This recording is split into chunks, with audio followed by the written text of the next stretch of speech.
Hello and welcome to the Commander's Quarters, your Magic the Gathering source that helps you command your budget.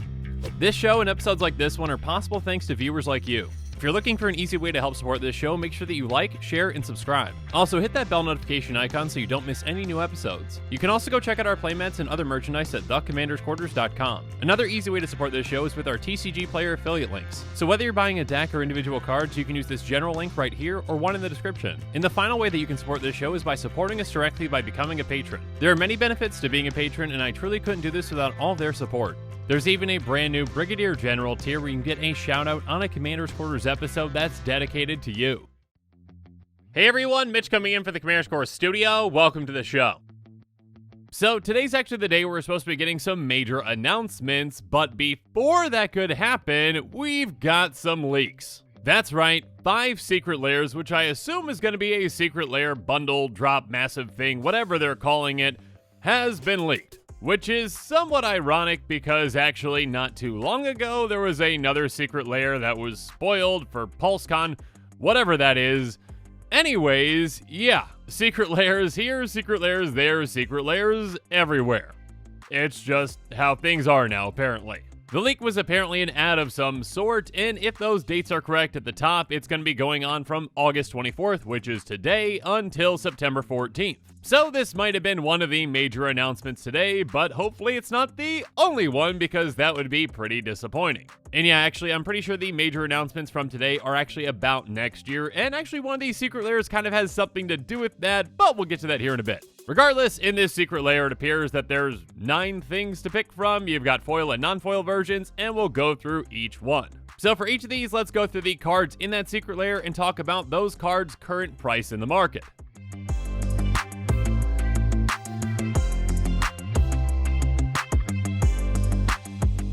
So the first Secret Lair I'm going to be talking about is called Teferi's Time Trouble, and as you can see, there's a bit of trouble in time because, yeah, these are some old bordered cards, and to be honest, as an old Magic player, they look pretty cool. And if you're a fan of the old school style text and you really want to confuse your friends, these are pretty fantastic. So here we've got Dack Fayden, Teferi Time Raveler, and Karn the Great Creator all in that old art style with the old borders and the old text, and yeah, pretty old. Let's just go quickly through Dack Fayden's text to just show how different this formatting is compared to current Planeswalker formatting, which, yeah, I don't think we've ever seen a Planeswalker with this kind of formatting. Put 3 loyalty, use counters on Dack Fayden. Opponents can attack Dack as though he were you. Any damage he suffers depletes that much loyalty. If Dack has no loyalty, he abandons you.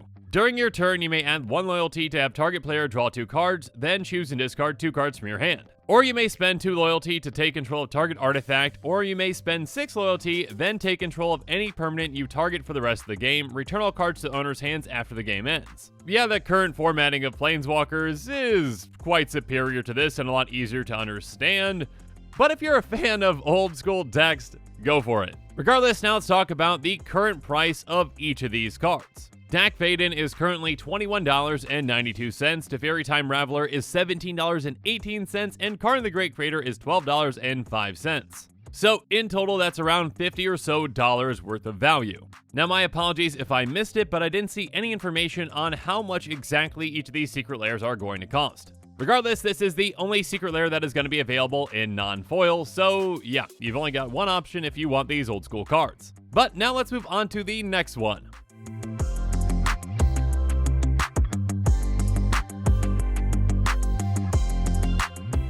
And that would be the Artist Series Secret Lair from Johannes Voss. And to start off, we've got 2 heavily played cards in certain formats with Carpet of Flowers and Sanctum Prelate. Although I'm not a CDH player, I believe Carpet of Flowers sees a good amount of play there, and Sanctum Prelate sees play in a different format, I think Modern? Not sure. It originally was a card from Conspiracy and was reprinted into Modern, so I think that's right, but let me know in the comments below if I'm incorrect. Regardless, next up we've got Karmic Guide, which does see a good amount of play in Commander. It can actually combo in various ways, and Sphere of Safety, which also sees a good amount of play in Commander and Enchantress style decks. And this is most definitely some of my favorite art from all these Secret Lairs. It's just absolutely beautiful. Regardless, now let's talk about the current price of these cards. Carpet of Flowers is currently over $25, and Sanctum Prelate is around $8. So yeah, Carpet of Flowers is definitely the highest cost card out of all these. And then Karmic Guide has seen a lot of reprints and is currently only 28 cents, so yeah, not a whole lot of value there, but again, some amazing art, and Sphere of Safety comes in at just over $4. So in total, if my math is correct, you're looking at around $37 or $38. But next up, let's move on to another Secret Lair, and this one's got a pretty funny name.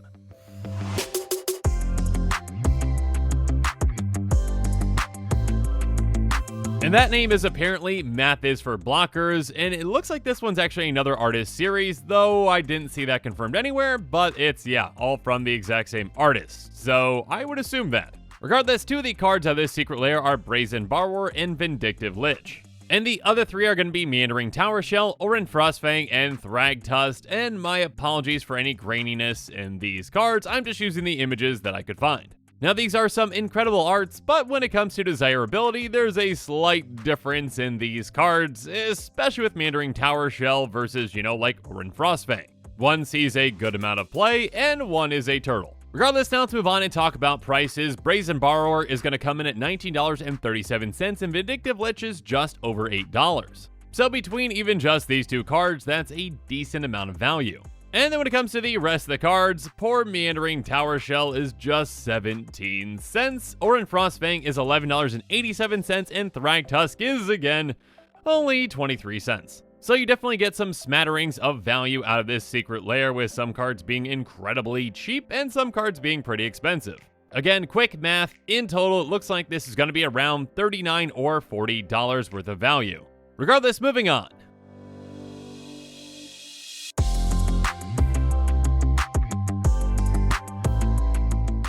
And we're moving on to a very unique Secret Lair with some incredible art, and this one is called Kamigawa Ink. And really quick, like I mentioned earlier, some big announcements are going to be coming out today, and I think that this Secret Lair has something to do with one of them. In one of my recent episodes you might have seen, I talked about how there's a rumor going around that we might be going back to Kamigawa with Kamigawa Neon Dynasty. So if that's announced today, I imagine that they're going to be utilizing this Secret Lair to kind of bring up that announcement. Regardless, yeah, this artwork is pretty incredible. Kamigawa was all about legendary creatures, and we've got one legendary creature of each color. So in mono white, we've got Michiko Kanda, and then in mono blue, we've got Kami of the Crescent Moon. Next up, in mono black, we've got Toshiro Umezawa, Heartless Hidatsuko in red, and Reki, the History of Kamigawa in green. Again, my apologies for the graininess of these cards, I'm just working with what I've got. Regardless, let's talk about current value of these cards. Michiko Kanda is all the way up at $27.94. And then Kami the Crescent Moon is at $5.11, so still not a cheap card. Next up, there's Toshiro Umezawa all the way up at $13.57, Heartless Hidatsuko at $3.62, and Reki at $4.20. So quick math, and again, my apologies if I'm incorrect on this, but in total it appears to be around $53 or so. So thus far, it is the most value out of any Secret Lair that we've seen so far out of these. But we still have one more to go, so let's move on.